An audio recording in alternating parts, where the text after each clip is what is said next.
दोस्तों, कई बार हम अपने जीवन में अच्छे अवसरों को समझ नहीं पाते हैं और उस वजह से उन्हें अवसरों को सही ढंग से इस्तेमाल नहीं कर पाते हैं। हमें ये पता ही नहीं होता कि कैसे अवसरों का सही इस्तेमाल किया जाए और ये हमारे जीवन में कैसे बदलाव ला सकता है। अगर इस छोटी सी बुद्ध की कहानी को आपने समझ लिया तो मेरी बात मान लो, आप भी अपने जीवन में आने वाले सभी अवसरों को सही तरीके से इस्तेमाल कर पाएंगे और उनका भरपूर लाभ ले पाएंगे। एक बार एक राजा किसी दूसरे राज्य की यात्रा करके लौट रहा था। मार्ग में चलते चलते अचानक जोरों से आंधी तूफान आ जाता है। तूफान इतना जोर से आता है कि राजा और उनके सभी सैनिक अंधेरे में एक दूसरे से बिछड़ जाते हैं और सभी लोग मार्ग से भटक जाते हैं। कुछ दूर जाने के बाद राजा ये देखता है कि वह अपने सैनिक से अलग दूसरे मार्ग पर आ गया है और रास्ता भटक गया है। तब वे बहुत ही परेशान होकर अपने सभी सैनिकों को ढूंढने लगता है और वहीं पर दूसरी तरफ सैनिक लोग भी राजा को ढूंढ रहे थे। ढूंढते ढूंढते दुर्भाग्यवश राजा और सैनिक एक दूसरे से बहुत ही दूर जा चुके होते हैं और धीरे धीरे शाम होने लगी और राजा के लिए वो मार्ग बिल्कुल नया था। राजा स्वयं मार्ग नहीं जानता था और उसे बहुत ज़ोरों से भूख प्यास भी लगी थी। वो इधर उधर भटक रहा था। तभी राजा को एक व्यक्ति नदी किनारे पानी भरता हुआ दिखाई दिया। उस व्यक्ति को देखते ही राजा उनके पास जाते हैं और भटकते हुए मार्ग से बाहर निकलने का रास्ता पूछते हैं। राजा की बातें सुनकर व्यक्ति तो राजा को मार्ग बता देता है, लेकिन दूर होने के कारण व्यक्ति राजा से कहता है कि हे राजन, आप जहाँ जाना चाहते हैं यहाँ से बहुत दूर हो जाएगा और रात को जाना संभव ही नहीं है, इसलिए मेरी बात मानो, आप आज रात मेरे साथ ही रुक जाओ। व्यक्ति की बात सुनकर के राजा उसी जगह पर रुक जाता है और सुबह जाने का मन बनाता है। व्यक्ति राजा को अपने साथ अपनी छोटी सी झोपड़ी में ले जाता है और राजा का अच्छे से आदर सत्कार करके उन्हें पेट भर खाना खिला करके साथ ही साथ उनके लिए सोने के लिए बिस्तर भी तैयार करता है। उस व्यक्ति की झोपड़ी बहुत ही छोटी थी, एक ही बिस्तर भी था और व्यक्ति के भीतर बहुत ही करुणा और दया भरी हुई थी। इसी वजह से उसने राजा को बिस्तर दिया और स्वयं जमीन पर लेट गया।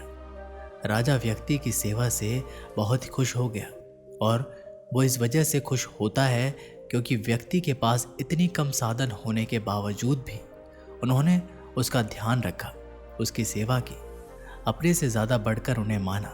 इसी वजह से राजा उनसे बहुत ही ज़्यादा खुश हो जाता है और अगले दिन जाने से पहले उसे कहता है कि तुमने मेरी इतनी सहायता की, सेवा की, उसके बदले में मैं तुम्हें अपने राज्य का एक बड़ा सा चंदन का बाग देता हूँ।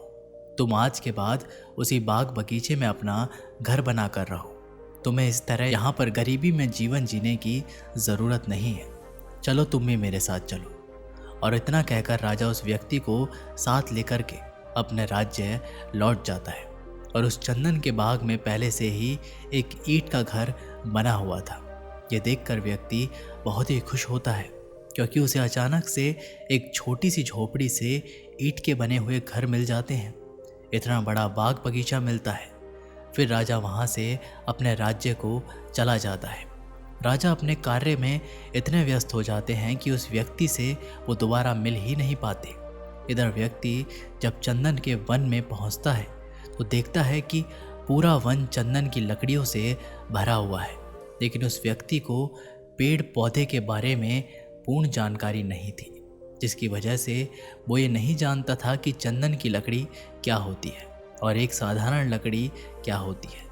उसने सभी पेड़ पौधे साधारण ही लगते थे। वह चंदन की लकड़ी के महत्व के बारे में कभी जाना नहीं था। अब वो व्यक्ति सोचने लगा कि मुझे घर तो मिल गया, बाग बगीचे भी मिल गए, अब मैं क्या काम करूं और अपने घर संसार कैसे चलाऊंगा। यही सोचकर एक दिन वो आसपास के लोगों को देखता है कि लकड़ी को जला करके उसे कोयला बना रहे थे। ये देखते ही उन लोगों के पास जाता है और उनसे ऐसा करने का कारण पूछता है। लोग बताते हैं कि यहाँ पर जो पेड़ पौधे वो सभी साधारण पेड़ पौधे हैं, इसका कोई भी काम नहीं है। इसलिए हम लोग इसे जलाकर उसका कोयला बनाकर बाजार में बेचते हैं और इसी से अपना जीवन व्यापन करते हैं। लोगों की ये बात सुनकर व्यक्ति को बड़ा ही अच्छा लगा। व्यक्ति ने दोबारा से कहा कि भाई मेरे पास भी बहुत पेड़ पौधे हैं। वो व्यक्ति चंदन के पेड़ का मूल्य नहीं जानता था, वो सिर्फ जानता था कि मेरे पास पेड़ पौधे हैं। और उस दिन के बाद से वो रोज लकड़ी को काटकर उसे जलाकर उसका कोयला बनाकर बेच देता है और उसके बदले में उसे जो भी पैसे मिलते उससे वह जीवन यापन करता है। इसी तरह उसने कुछ ही महीने में आधे से ज़्यादा चंदन की लकड़ी का कोयला बनाकर बेच दिया। धीरे धीरे उनके बागान में लगभग सारे चंदन की लकड़ियाँ ख़त्म हो जाती है। दोस्तों, अब यहाँ पर आप सोचते होंगे कि उनके साथ उनके जीवन में आगे क्या हुआ होगा। अब उनके लगभग आधे से ज़्यादा चंदन की लकड़ियाँ समाप्त हो जाती है। तब एक दिन वह व्यक्ति कोयला बेचकर लौट रहा था तो रास्ते में वह देखता है कि उनका एक पड़ोसी मित्र काफ़ी दुखी है, वह बहुत ही परेशान है।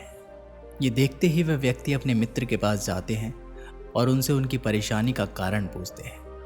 तब वो बताते हैं कि उनका मित्र जिस जगह पर काम करता था उन्हें वहाँ से हटा दिया गया था और ये फिर बोलते हैं कि मेरे पास उस काम के अलावा दूसरा कोई साधन नहीं है। मैं यही सोच कर परेशान हो रहा हूँ कि आज के बाद मैं कैसे अपना जीवन यापन करूँगा, कैसे मेरा घर चलेगा। मित्र की बात को सुनकर के यह व्यक्ति सोचता है और कहता है कि क्यों ना तुम भी मेरे साथ मेरे घर चलो। मेरे बाग बगीचे में बहुत सारी लकड़ियाँ हैं, मैं उसको काट करके कोयला बना करके बेचता हूँ। तुम भी मेरे साथ मेरी लकड़ियों को काट करके उन्हें जला करके कोयला बना कर बेच सकते हो। उससे जो भी आमदनी होगी तुम भी उसमें कुछ रख लोगे। व्यक्ति का ये सुझाव उसके मित्र को बहुत पसंद आता है और अगले दिन उस व्यक्ति ने अपने मित्र को अपने साथ अपने वन ले जाता है। जैसे ही पड़ोसी वन में जाते हैं तो चंदन के पेड़ की महक को पाकर वो उसे देखकर कहता है कि ये तो चंदन के पेड़ की लकड़ियाँ हैं जिसका तुम कोयला बना रहे हो। अरे मूर्ख, ये तुम क्या कर रहे हो? भला इस लकड़ी को कोई कोयला बनाता है क्या? चंदन की लकड़ियाँ बाकी सभी लकड़ियों से बहुत ही अधिक मूल्यवान हैं। तुम इन्हें लकड़ी के रूप में क्यों नहीं बेचते हो? अपने मित्र की बात को सुनकर वो व्यक्ति हैरान होकर बोलता है कि यहाँ के लोग तो यही कहते थे कि यहाँ के पेड़ की लकड़ियाँ का कोई मूल्य नहीं है, इसलिए मैं इसे कोयला बनाकर बेचता हूँ और मैं अपने काम में बहुत ही मेहनत करता हूँ। उन लोगों की अपेक्षा मैंने बहुत ही ज़्यादा लकड़ी का कोयला बनाया है। ये सुनते ही वह पड़ोसी अपने सिर पर हाथ रखकर वहीं बैठ जाता है और कहता है कि तुमने अपना ही बहुत भारी नुकसान किया है। तुम अभी तक नहीं समझ पाए हो कि उन लोगों की लकड़ियों में और तुम्हारी लकड़ियों में क्या अंतर है। इन चंदन की लकड़ियों का मूल्य इतना है कि तुम सोच भी नहीं सकते हो। अगर तुम इसे लकड़ी के रूप में बेचते हो तो आज तुमसे ज़्यादा धनी इस पूरे गांव में कोई नहीं होता। तुमने स्वयं ही अज्ञानता में अपना बहुत भारी नुकसान कर लिया है।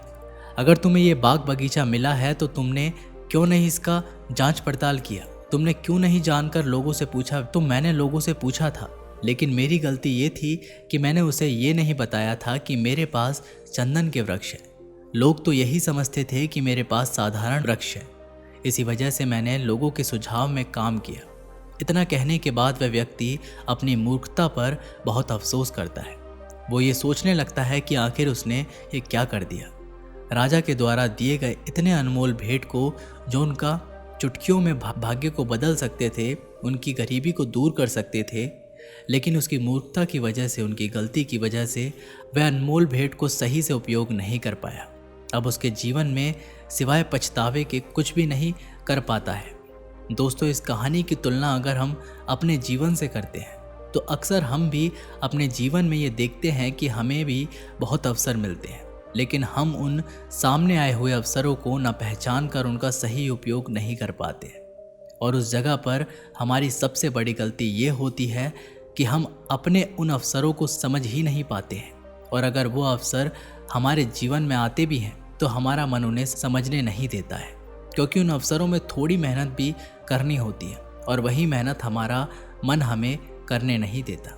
हमारा मन हमें छोटी छोटी अवसरों में नचाता रहता है, जिसकी वजह से हम बड़े अवसरों को देख नहीं पाते हैं। जिस प्रकार उस व्यक्ति के पास चंदन के वृक्ष आए, लेकिन उनका मन उस व्यक्ति को उन लोगों से मिलाया जहां उन लोगों ने उस व्यक्ति को छोटी छोटी अवसर को दिखाया और वहीं छोटी अवसरों को पाने की वजह से वह व्यक्ति बड़े अवसरों को भूल गया था और ये उनकी मूर्खता का सबसे बड़ा कारण है। इसलिए अगर आपको जीवन में कोई भी अवसर दिखे तो उन्हें बारीकी से समझने की कोशिश करें। अपने दिमाग का इस्तेमाल करके साथ साथ सही लोगों से सही परिचय भी लें कि उन अवसरों में आपको क्या क्या लाभ मिल सकता है, क्योंकि अक्सर ऐसा होता है कि हम अपने स्वयं के अज्ञानता में ही अपना काफ़ी नुकसान कर जाते हैं। फिर हम स्वयं को या अपनी किस्मत को कोसते हैं, ज़िंदगी भर परेशान रहते हैं। उस वक्त हम ये समझ नहीं पाते कि हम अपने अज्ञानता के कारण ही स्वयं के अवसरों को खो रहे हैं। इसलिए एक व्यक्ति को हमेशा अपने अवसरों का सही उपयोग करना चाहिए। अगर वो ऐसा नहीं कर पाएगा तो उनके हाथ में भी आई हुई चंदन की लकड़ी कोयला बन जाएगी। अपने लक्ष्य तक पहुंचने के लिए सही कर्म करना और अपने अवसरों को सही ढंग से समझना भी ज़रूरी है। एक सफल व्यक्ति हमेशा अपने अवसरों का सही इस्तेमाल करता है और अपने जीवन में नई संभावनाओं की खोज करता है। दोस्तों, ये वीडियो यहीं पर समाप्त होती है। आशा करते हैं कि आपने इस वीडियो से बहुत कुछ सीखा होगा। मिलते हैं एक नई वीडियो के माध्यम से, तब तक के लिए बहुत बहुत धन्यवाद।